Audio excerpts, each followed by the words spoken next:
So conics number 3. There's 2 new shapes that we'll get. Okay, so first of all, when you hear the word conics, what do I hope you think of? Cone. Cone. And specifically, it's this double cone end-to-end shape. They take 2 cones, put them point to point. So there's a cone up this way and a cone this way. So 2 cones technically, a double cone. I always say point to point.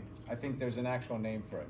But what happens is, as you start to slice, you know that video game where you slice up the sushi or whatever? In this case, it's cones being thrown at you, and you're slicing up the cones, and as you slice them up, you get different shapes. We started with circle.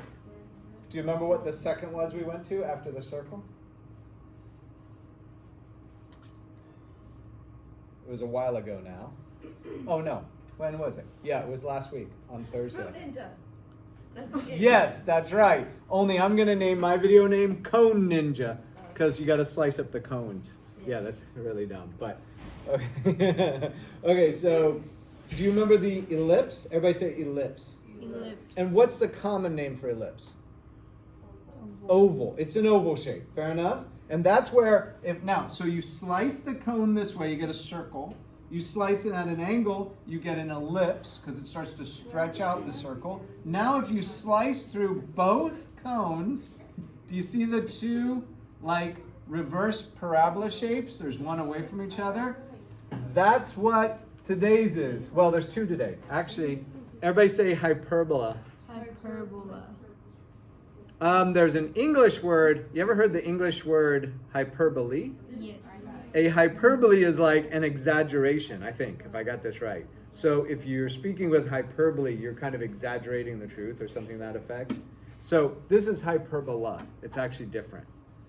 Or hyperbola, if you want to know how to spell it. You okay with this? Okay, so here's the generic equation for it. X minus h squared over a squared minus y minus k squared over b squared equals 1.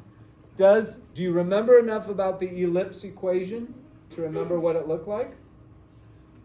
So the ellipse had x minus h squared, and it was over an a squared because of the 2 radii. This one's got a box shape too. See the 2 radii, one here and one here. But instead of the oval being drawn inside the box, the hyperbolas, one piece this way, one piece that way, are being drawn outside the box. In fact, there's an X going through the box, through the center this way, and that's what helps the hyperbola find its shape. Is this kind of crazy? Okay, so here's what I think we should do. I think we should just cut to the chase. We're gonna go to desmos.com and enter this in, but before we do, we better look at the last shape we'll do in this, and it's really too much to do 2 shapes in one lesson, but I'm squeezing them all in here at the end. So if we just slice one of the cones this way, we get an old familiar shape of ours, a parabola. Does this make sense? So the conic shapes are really exciting to math people because you can get a circle, an ellipse, a hyperbola, a parabola, right? How exciting. All from this double cone point-to-point shape by slicing it different ways. Cool? Okay, I don't know if I see the excitement on your face like I feel about the shape. Okay, but that's all right. So there's also a parabola. This is the equation for a parabola. The parabola can open left or right, and the parabola can open up and down, and there's something called a directrix.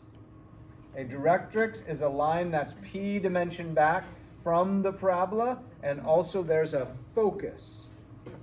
Do you know how to say focus in plural? It's if you have 2 focuses, do you know how to say it? It's foci, right? Foci. Foci means 2 focuses. So you can have 2 focuses depending on if you've got multiple parabolas, right? So anyway, you know the cool thing about a parabola? Where do you see this shape in real life as you're driving down the street? Do any of you have TV at home and the service is provided by Dish Network? You see all those things on the roofs? Oh, yeah. So here's the way a parabola works.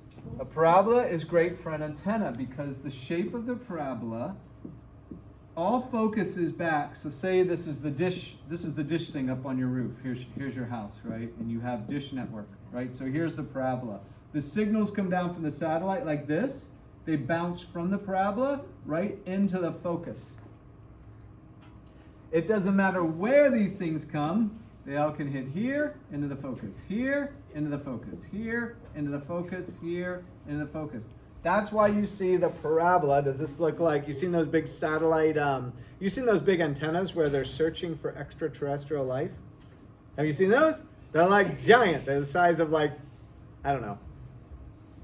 They're huge, football fields or something, right? They're all parabolic shapes because of this whole radio wave thing that it bounces into the focus. So here's the focus. It's the P distance from the parabola, and there's also a directrix out on the backside of the parabola. The directrix is a line, and it's the same distance P out. So you'll see P in the formula. You'll see the center of the thing right here being the vertex of the parabola, being H and K, and P being the dimension for the directrix and the focus. Okay, so we're going to do three things then. Let's do three things. Let's put one of these into Desmos, and let's put one of these into Desmos, and let's do three things into Desmos, okay? And then we'll see how they function, and you can stop that. Thank you.